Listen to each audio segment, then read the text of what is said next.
ঠিক আছে, চলুন সরাসরি মূল বিষয়ে ঢোকা যাক। আমাদের আজকের এই বিশ্লেষণে আমরা এনসিইআরটি দ্বাদশ শ্রেণীর ইতিহাসের আলোকে ভারতের অন্যতম যুগান্তকারী একটি অধ্যায় নিয়ে কথা বলবো, সবুজ বিপ্লব।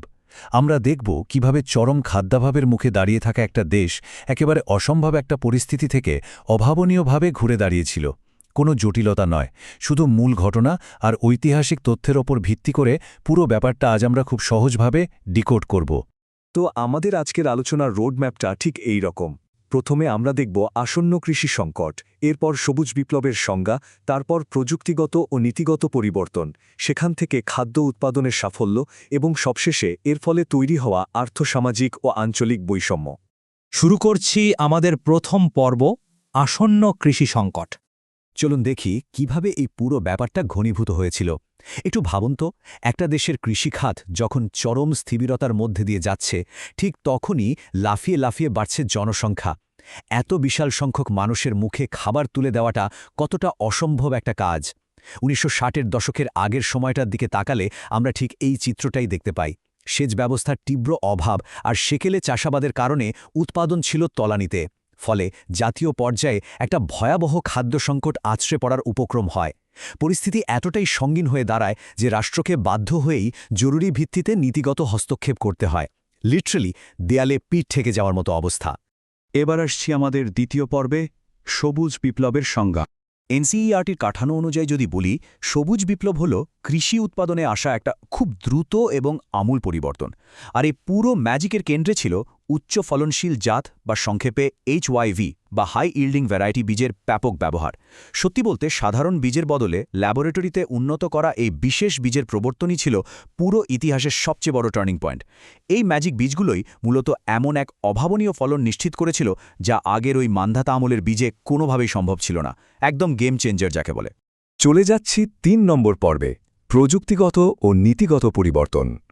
এই দুটো যুগের কৃষিচিত্রের দিকে তাকালে আপনি আক্ষরিক অর্থেই আকাশ পাতাল একটা তফাৎ দেখতে পাবেন।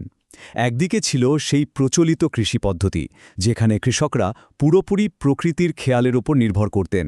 অর্থাৎ বৃষ্টি হলে ফসল হবে, আর সার বলতে সেই সাধারণ জৈব সার।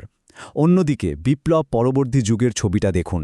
পুরো যান্ত্রিক কৃষি, উন্নত সেচ ব্যবস্থা, রাসায়নিক সারের ব্যবহার আর ট্র্যাক্টরের মতো আধুনিক যন্ত্রপাতির প্রবেশ কৃষিকে রাতারাতি একটা আধুনিক বৈজ্ঞানিক শিল্পে পরিণত করে ফেলল। কৃষিকাজের এই খোলস পাল্টানোর দৃশ্যটা সত্যি অবাক করার মতো। তবে এই বিশাল প্রযুক্তিগত পরিবর্তন কিন্তু একা একা হয়নি। এর পেছনে রাষ্ট্রের ভূমিকা ছিল একেবারে অপরিহার্য। কৃষকদের জন্য আধুনিক যন্ত্রপাতি, উন্নত বীজ আর সারের উপর সরকার বিপুল পরিমাণ ভর্তুকি দেওয়া শুরু করে। লক্ষ্য একটাই, যাতে সাধারণ কৃষকদের হাতেও এই প্রযুক্তি পৌঁছাতে পারে। পাশাপাশি সেচ খাল বা গ্রামীণ অবকাঠামো উন্নয়নের মতো বিষয়গুলোতেও বড় ধরনের বিনিয়োগ করা হয়। একটা দেশের সরকার কিভাবে প্রাতিষ্ঠানিক পলিসির মাধ্যমে পুরো একটা খাতকে খাদের কিনারা থেকে টেনে তুলতে পারে, এটা তার একটা টেক্সটবুক উদাহরণ। এবার আমরা দেখব পর্ব ৪, খাদ্য উৎপাদনের সাফল্য। এখন সবচেয়ে চমকপ্রদ বিষয়টা হলো এখানকার এই ডেটাগুলো। এই উপাত্তগুলো খেয়াল করলেই স্পষ্ট বুঝতে পারবেন কিভাবে নতুন কৃষি পলিসির সফল প্রয়োগের পর গম এবং চালের উৎপাদনে রীতিমতো এক ঐতিহাসিক উল্লম্ফন ঘটেছিল। বিশেষ করে গমের ফলন বৃদ্ধির গ্রাফটা ছিল আক্ষরিক অর্থেই অবিশ্বাস্য। মনে রাখবেন, এই পরিসংখ্যানগুলো কিন্তু কোনো সাধারণ হিসাবের খাতার শুষ্ক সংখ্যা নয়। এগুলো হলো একটা গোটা জাতির অস্তিত্ব রক্ষা করে সম্পূর্ণ নতুন এক যুগে প্রবেশ করার জ্বলজ্বন্ত প্রমাণ। আর এই বিশাল সাফল্যের চূড়াটা হলো এই নির্দিষ্ট পরিসংখ্যানটি। এই একটা মাত্র শক্তিশালী ডেটা অকাট্যভাবে প্রমাণ করে দেয় যে একসময় তীব্র খাদ্যাভাবে ধুঁকতে থাকা একটা দেশ কিভাবে শেষ পর্যন্ত জাতীয় পর্যায়ে বিশাল এক খাদ্য নিরাপত্তা অর্জন করে ফেলেছিল। আগের দশকের সমস্ত হতাশা আর অনিশ্চয়তাকে ভুল প্রমাণ করে এই একটা মেট্রিকই বুঝিয়ে দিয়েছিল নতুন নেওয়া সেই নীতি আর প্রযুক্তিগত উদ্যোগগুলো একেবারে শতভাগ সফল হয়েছিল। এবং আমাদের শেষ পর্ব, আর্থসামাজিক ও আঞ্চলিক বৈষম্য। খাদ্য উৎপাদনের এই অবিশ্বাস্য সাফল্যের গল্পের পাশাপাশি ইতিহাসের এই অধ্যায়ের কিছু জটিল এবং ধূসর দিকও কিন্তু রয়েছে। আর এখানেই একটা খুব যৌক্তিক প্রশ্ন সামনে চলে আসে।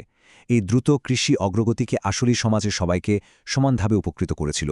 এই প্রশ্নটা করা জরুরি, কারণ এটা আমাদের শুধু মুদ্রার একটা পিঠ না দেখে এই বিপ্লবের পেছনের জটিল আর্থসামাজিক প্রভাবগুলোকেও গভীরভাবে বিশ্লেষণ করতে সাহায্য করবে। আর এই বিশ্লেষণটা দেখলে খুব সহজেই বোঝা যায় যে উত্তরটা হলো না। সবুজ বিপ্লবের সুফল সমাজের সব স্তরে বা দেশের সব অঞ্চলে সমানভাবে পৌঁছায়নি। আধুনিক কৃষি সরঞ্জাম, উন্নত বীজ আর সেচ ব্যবস্থা ছিল বেশ ব্যয়বহুল। ফলে মূলত ধনী আর বড় জমির মালিকরাই এর মাধ্যমে রাতারাতি ফুলে ফেপে ওঠেন। উল্টোদিকে দরিদ্র আর প্রান্তিক কৃষকদের পক্ষে এই দামি প্রযুক্তি কেনা সম্ভব হয়নি, যার ফলে সমাজে অর্থনৈতিক বৈষম্য মারাত্মক আকার ধারণ করে। শুধু তাই নয়, ভৌগোলিক বৈষম্য খুব স্পষ্ট হয়ে ওঠে। পাঞ্জাব বা হরিয়ানার মতো যেসব এলাকায় আগে থেকেই সেচ ব্যবস্থা ভালো ছিল, তারা এই বিপ্লবের পুরো ফায়দাটা তুলে নেয়, আর অন্যান্য অনেক অঞ্চল অর্থনৈতিকভাবে বেশ পিছিয়ে পড়ে। এবং এটা খুব চমৎকারভাবে আমাদের বুঝিয়ে দেয় যে ইতিহাসের যে কোনো বড় যুগান্তকারী পরিবর্তনেরই একটা দ্বৈত চরিত্র থাকে। একদিকে এই বিপ্লব দেশটাকে এক নিশ্চিত দুর্ভিক্ষের হাত থেকে বাঁচিয়েছিল, নিশ্চিত করেছিল বিশাল খাদ্য নিরাপত্তা, কিন্তু ঠিক একই মুদ্রার উল্টো পিঠে এটি সমাজে এবং বিভিন্ন অঞ্চলের মধ্যে নতুন করে অর্থনৈতিক আর সামাজিক বৈষম্যের বীজও বপন করেছিল। জাতীয় স্তরে অস্তিত্ব রক্ষার লড়াই আর সামাজিক সাম্যের মধ্যে যে কতটা জটিল একটা সমীকরণ তৈরি হয়েছিল, এই উদ্ধৃতিটা তারই একটা পারফেক্ট সারসংক্ষেপ। সবুজ বিপ্লব নিঃসন্দেহে একটা যুগান্তকারী অর্জন ছিল, যা মানব সভ্যতাকে একটা বড় বিপর্যয়ের হাত থেকে রক্ষা করেছিল। কিন্তু আজকের দিনে দাঁড়িয়ে এই প্রশ্নটা এড়ানোর কোনো উপায় নেই। আধুনিক খাদ্য ব্যবস্থার জন্য সবুজ বিপ্লবের দীর্ঘমেয়াদী পরিবেশগত এবং সামাজিক উত্তরাধিকার আসলে কী? রাসায়নিক সার আর কীটনাশকের এই লাগামহীন ব্যবহার আমাদের মাটি আর পানির ওপর যে সুদূরপ্রসারী প্রভাব ফেলেছে, তা নিয়ে ভাবার সময় কি আসেনি? আজকের এই বিশ্লেষণটি আসলে সেই ভবিষ্যৎমুখী আলোচনার একটা সূচনা বিন্দু মাত্র। আশা করি বিষয়টি নিয়ে আপনারা আরও গভীরভাবে চিন্তা করবেন।